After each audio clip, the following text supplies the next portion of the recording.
I hope you die alone in that hospital bed, just like your pathetic husband did.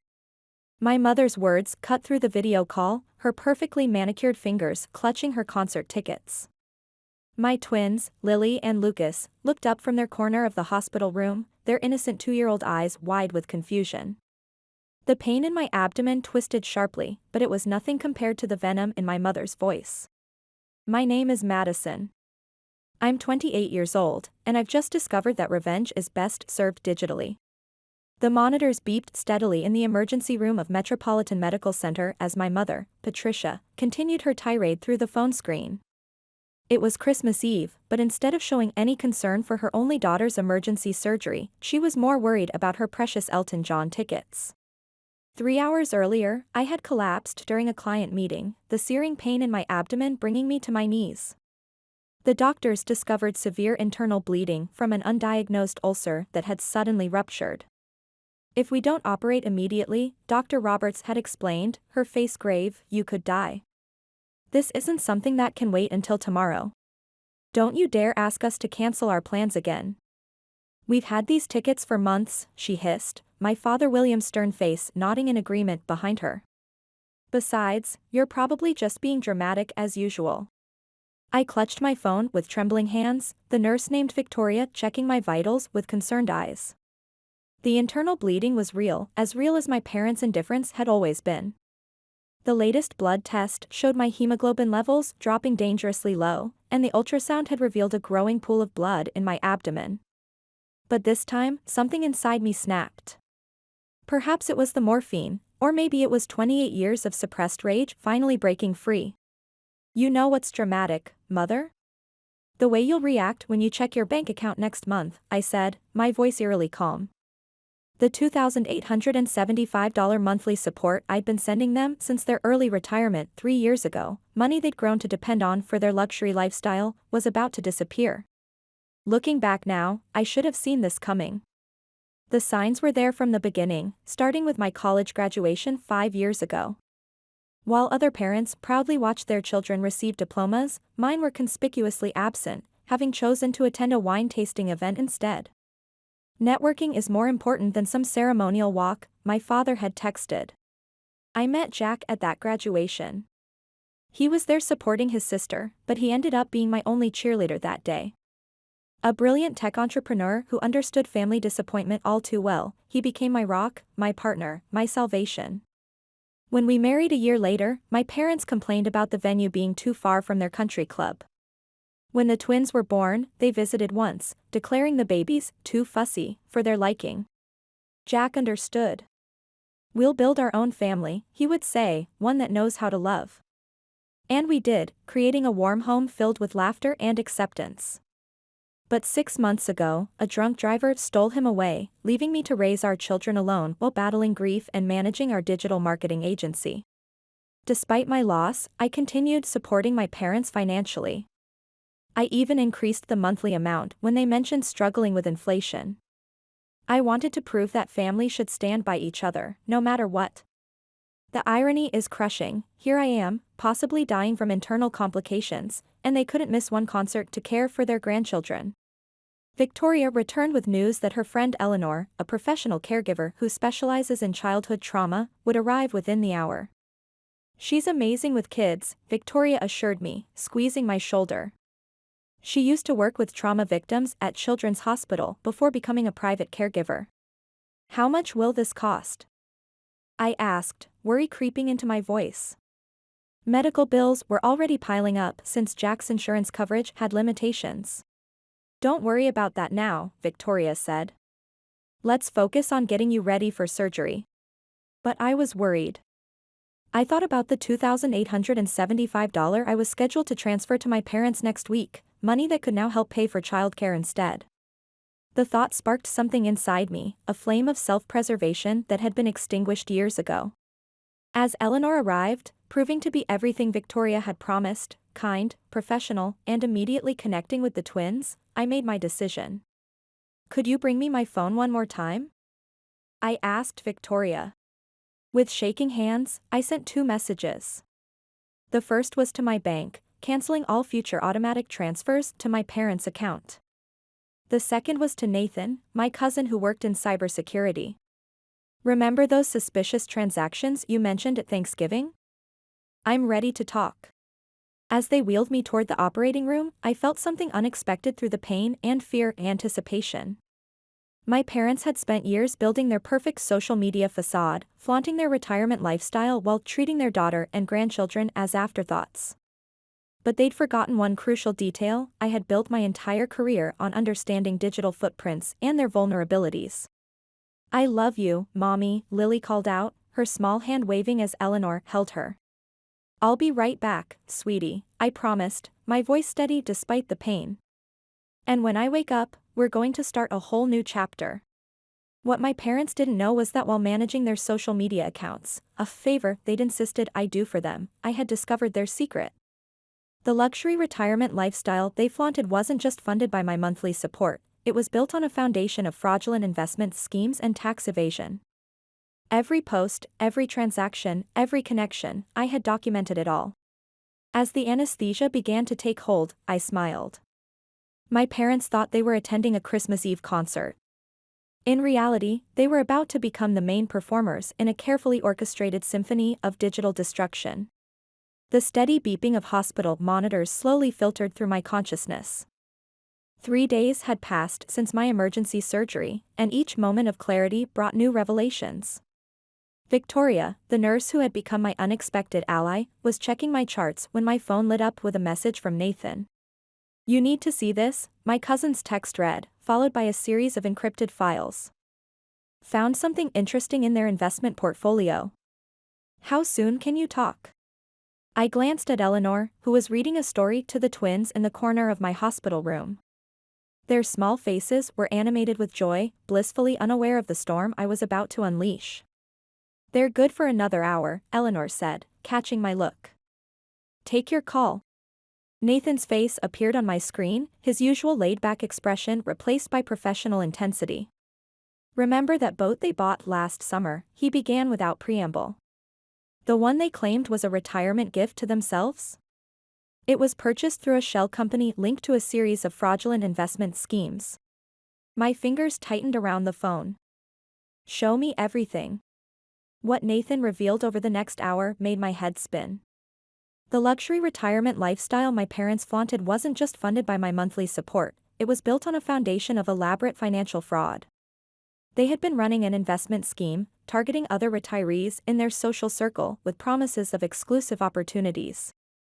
They've been using their country club connections to recruit investors, Nathan explained, sharing his screen to show me the evidence. The documentation is sloppy though. They never expected anyone with real tech expertise to look into it. How much are we talking about? I asked, watching as he pulled up spreadsheet after spreadsheet. Initial estimate? Around $3.2 million in misappropriated funds. They've been using your monthly payments to help cover their tracks, making it look like legitimate investment returns. The irony was almost beautiful. All those years of them calling me naive for pursuing a career in digital marketing, and here they were, leaving digital breadcrumbs of their own crimes. A soft knock at the door interrupted our discussion. Charlotte, my younger sister, stood in the doorway, her designer handbag clutched tightly against her chest. Maddie? Can we talk? I nodded to Nathan. Send me everything. We'll continue this later. Charlotte's heels clicked against the hospital floor as she approached my bed. She looked exactly like our mother, same perfectly styled hair, same expensive taste in clothes. But today, something was different. Her usually confident posture was gone, replaced by nervous energy. I had no idea about the surgery, she blurted out. They told me you were just having routine tests. I would have been here if I'd known. Her eyes darted to the twins, who were now napping on their small cot. They're getting so big. I barely know them. That's been your choice, Charlotte, I replied, keeping my voice neutral. Just like it was your choice to believe every lie they've told you about me. She sank into the visitor's chair, her designer bag sliding to the floor. I found something in Dad's study, she whispered. I was looking for their new address to send Christmas gifts, and I found these. She pulled out a stack of documents, her hands trembling.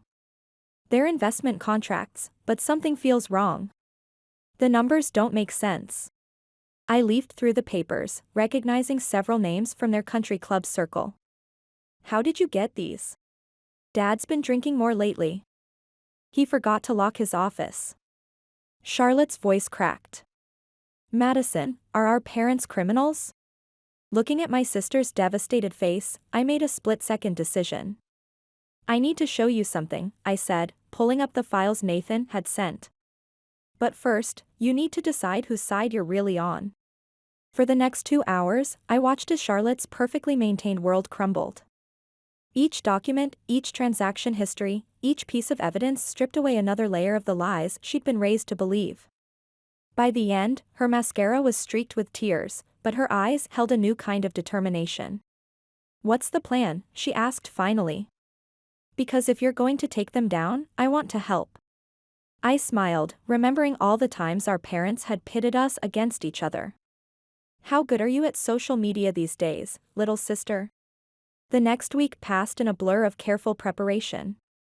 While I recovered in the hospital, Nathan built a secure network for our communication. Charlotte, proving to be surprisingly tech-savvy, began cataloging years of our parents' social media posts, each luxury purchase, each vacation, each boast about their investment success. Eleanor, who turned out to have a background in financial counseling besides childcare, helped us identify other potential victims. Country clubs are perfect hunting grounds for investment fraudsters, she explained. Everyone trusts everyone else, and no one wants to admit they've been duped. Victoria, working the night shift, would bring us coffee and join our planning sessions. Your blood pressure drops when we're plotting, she joked. I think revenge might be therapeutic. By the time I was discharged, our strategy was set. We would begin with subtle digital breadcrumbs, questions about investment opportunities in their social media comments, seemingly innocent posts about financial regulations. Then, we would escalate gradually, using their own digital footprint to unravel their carefully constructed facade. The key is to let them destroy themselves, Nathan advised. We just need to create the right circumstances. Charlotte, in perhaps the most ironic twist, would be our secret weapon. As our parents' golden child, her social media presence was intertwined with theirs.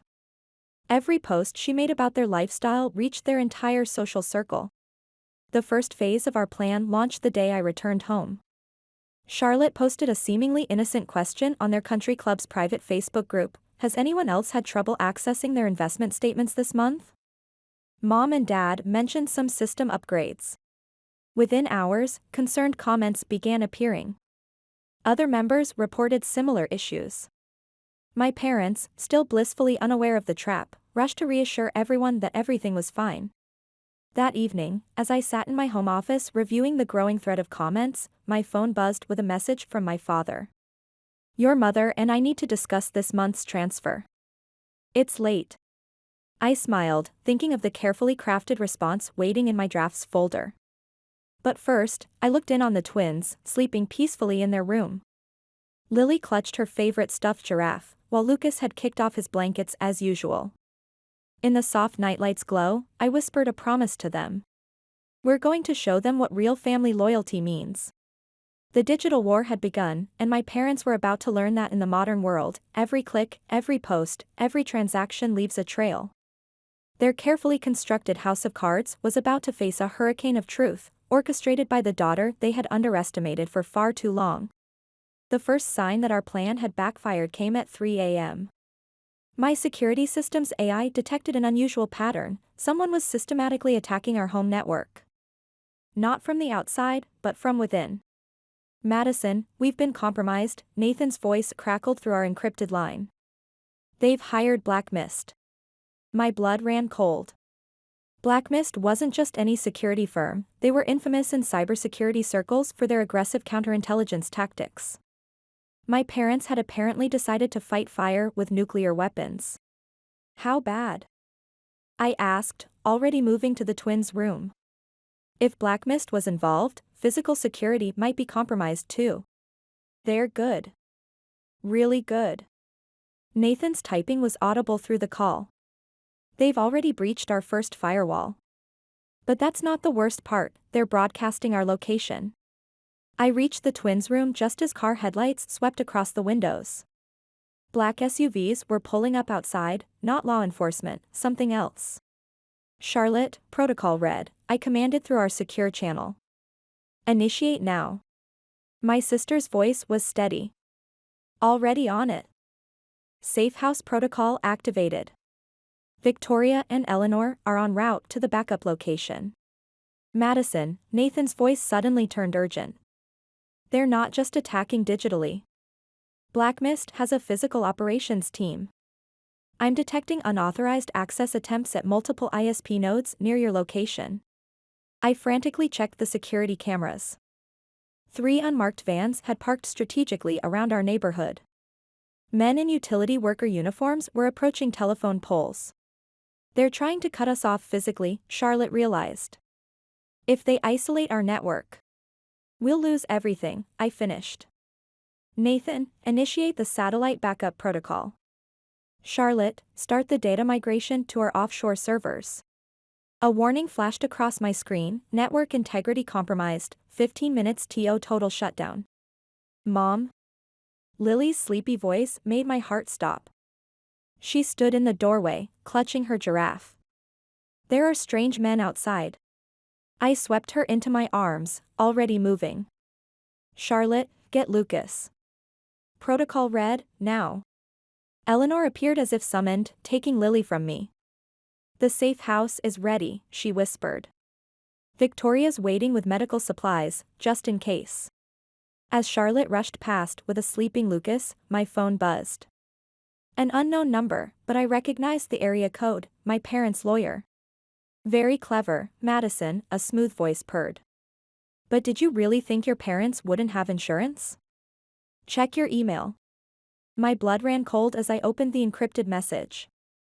Video footage from my college years, expertly edited to make me appear unstable, violent. Bank records suggesting I had stolen from my first employer.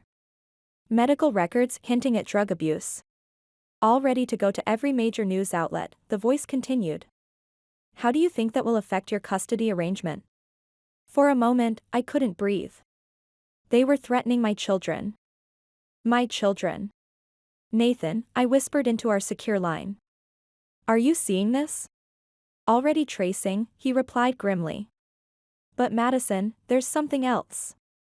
Their law firm's network, it has files dating back to when Jack died.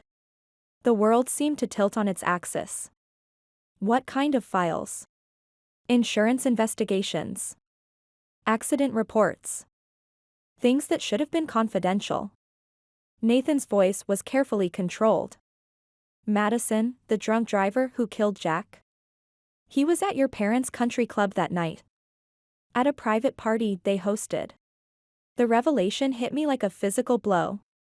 Charlotte gasped, her fingers freezing over her keyboard. The driver's legal fees were paid through a shell company, Nathan continued. Owned by our parents, I finished, a cold clarity settling over me. They knew. They might even have. I couldn't finish the thought.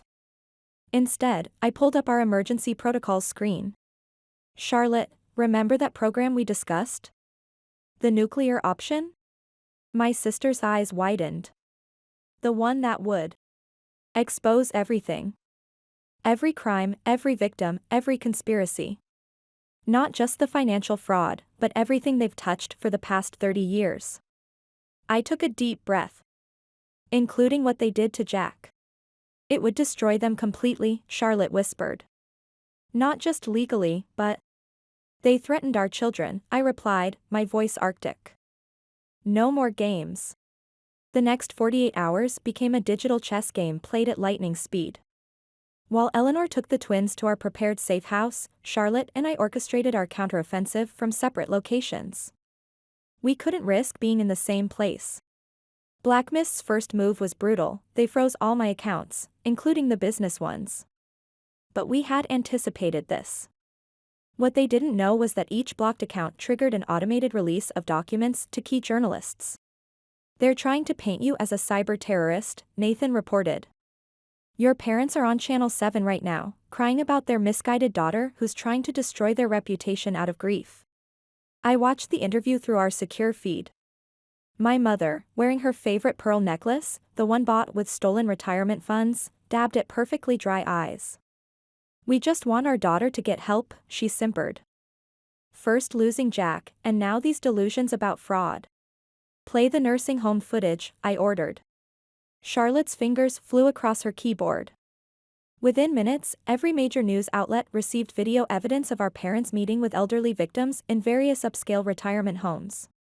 The timestamp showed these meetings happening right after large sums vanished from the victims' accounts. But Black Mist was relentless. They launched a sophisticated disinformation campaign, flooding social media with fake evidence of my mental instability. Old photos were doctored, fake medical records appeared, and suddenly #PrayForMadison was trending. That's when an unexpected ally emerged. Grace, my mother's personal assistant, contacted us through an anonymous channel. "Your mother just had me update their will," her message read. "They're planning something big." I overheard them talking about permanent solutions to the Madison problem. "They wouldn't." Charlotte's voice trailed off. "They would," I replied grimly. "Nathan, activate Protocol Omega ahead of schedule." What happened next was like watching a digital dam burst. Every device connected to my parents' network became a source of evidence. Their smart home system, their phones, their cars' GPS, everything started uploading data to predetermined secure servers. Black Mist fought back hard. Our network came under the heaviest attack I'd ever seen. Screens flickered, connections dropped, and for a heart-stopping moment, I thought we'd lost everything. Then Nathan's voice came through, triumphant. "Got them. Black Mist's CEO just received proof that your parents lied about their assets in the contract. They're withdrawing services immediately." But we weren't done. As Black Mist pulled back, we launched our masterstroke. Charlotte had discovered something in our parents' private cloud that even I hadn't known about, a second set of books detailing an international money laundering operation. Dad's golf buddies weren't just victims, Charlotte explained, her voice shaking. Some of them were conspirators. They've been using the country club to launder money for years. The evidence was devastating.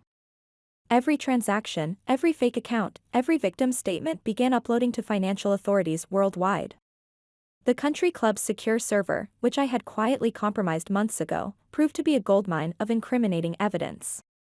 My parents' response was dramatic. They tried to flee the country, booking private flights to 3 different non-extradition countries. But we had anticipated this too. Every luxury airport within 500 miles received anonymous tips about potential financial criminals attempting to flee. The final confrontation happened at their beloved country club. They had gone there to retrieve hidden documents from their private locker, not knowing we had already copied everything. The FBI was waiting. Mrs. Carter, their favorite caddy, announced over the club's speaker system, "The authorities would like a word about my grandmother's retirement fund." I watched through the security cameras as reality finally caught up with them. My mother's perfect facade cracked as federal agents approached. My father's hands shook so badly he dropped his expensive whiskey. "This is all your fault," my mother screamed at my father. "You said she was too stupid to ever figure it out." "Oh mother," I whispered, though she couldn't hear me, "you never did understand what Jack taught me about digital warfare." The next hour was a digital war unlike anything I'd imagined. As Black Mist's team tried to isolate our network, we executed a plan so audacious it bordered on insane. First, we triggered a massive data dump to every law enforcement agency simultaneously. Then, as Black Mist scrambled to contain the damage, we activated sleeper programs in their own network.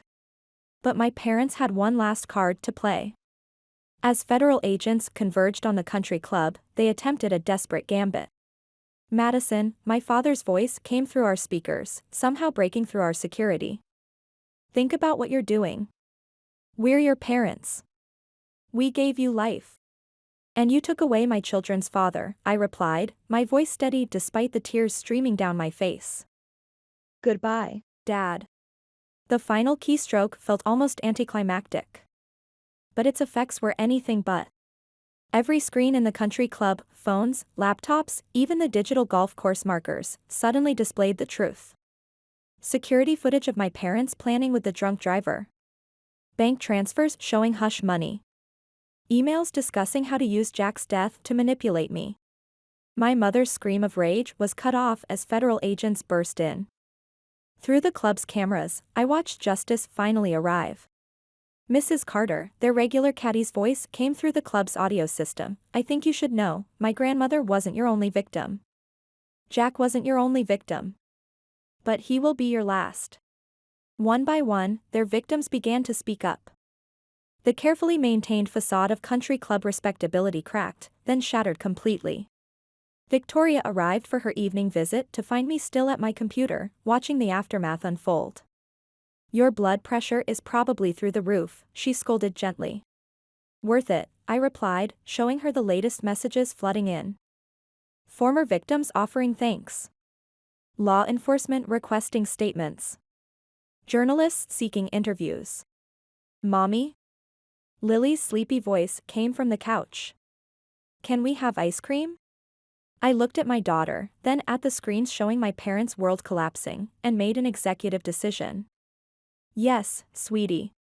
Today is definitely an ice cream day. As I scooped chocolate ice cream into bowls, my phone buzzed with a message from Nathan. Federal agents just arrived at the country club. Want to watch? I settled on the couch with my children, balancing my laptop where we could all see.